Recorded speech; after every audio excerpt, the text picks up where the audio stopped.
La parole est maintenant à Monsieur Gérard Charras pour le groupe 2RDP pour 5 minutes.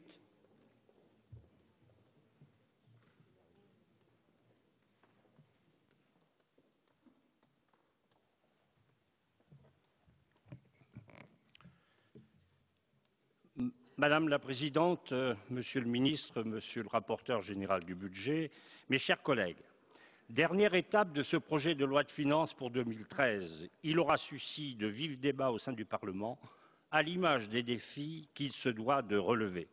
L'équation budgétaire pour 2013 était en effet tout sauf évidente. À plusieurs reprises, des députés du groupe radical républicain démocrate et progressiste ont émis des réserves sur des orientations prises. En particulier, nous regrettons qu'il n'y ait pas eu une meilleure répartition de l'effort entre hausse d'impôts et baisse des dépenses de l'État.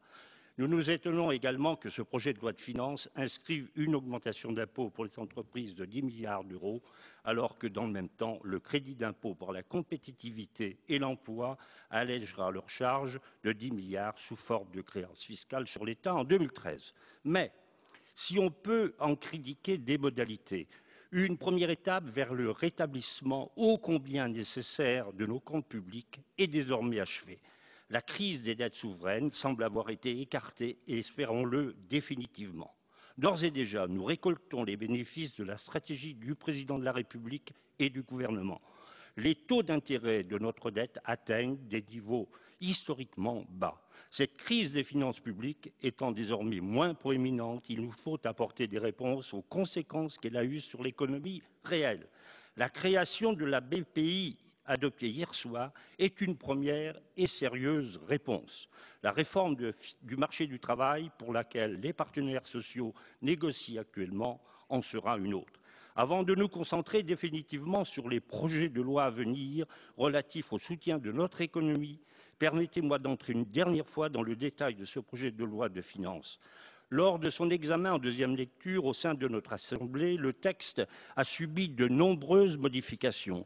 Certaines avaient pour objectif de prendre en compte remarques et demandes formulées par les sénateurs qui n'ont malheureusement pu participer pleinement à l'élaboration de ce projet de loi. D'autres modifications apportées ici en deuxième lecture et adoptées ont cependant inscrit de nouvelles dispositions. L'une d'entre elles nous semble contestable sur la forme aussi bien que sur le fond. Au moyen d'un sous-amendement à un amendement de la Commission des finances, le gouvernement a introduit une modification dans le calcul de l'attribution du fonds de péréquation des droits de mutation à titre onéreux. À de nombreuses reprises, notre rapporteur général a souligné l'inanité de la multiplication des amendements portant sur les règles de répartition des fonds de péréquation. Les débats autour de ces règles sont bien souvent disproportionnés par rapport aux quelques millions d'euros en jeu. C'est d'ailleurs sur l'avis du rapporteur général que le groupe RRDP a retiré, pas plus tard que mardi soir, un amendement de cette nature au collectif budgétaire. Le sous-amendement du gouvernement aurait dû soulever pour nous une résistance analogue. Sur le fond, ce changement a pu paraître anodin lors de son examen, faute d'études d'impact. Or, des premières simulations montreraient que les modifications se font très largement au détriment des départements ruraux, déjà fortement pénalisés. Dans les départements bénéficiaires, l'effort fiscal est inférieur à celui des départements ruraux, c'est évident. Cette disposition est manifestement en contradiction avec les engagements de Monsieur le Président de la République et paraît incompatible avec la création d'un ministère de l'égalité territoriale.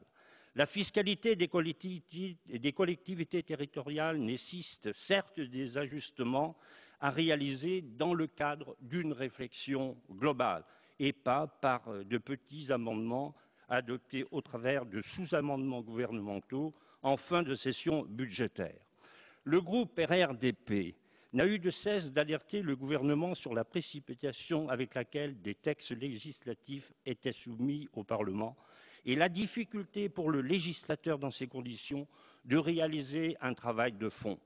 Nous avons également émis une forte réserve sur la méthode retenue pour inscrire le crédit d'impôt pour la compétitivité et l'emploi dans le dernier projet de loi de finances rectificative.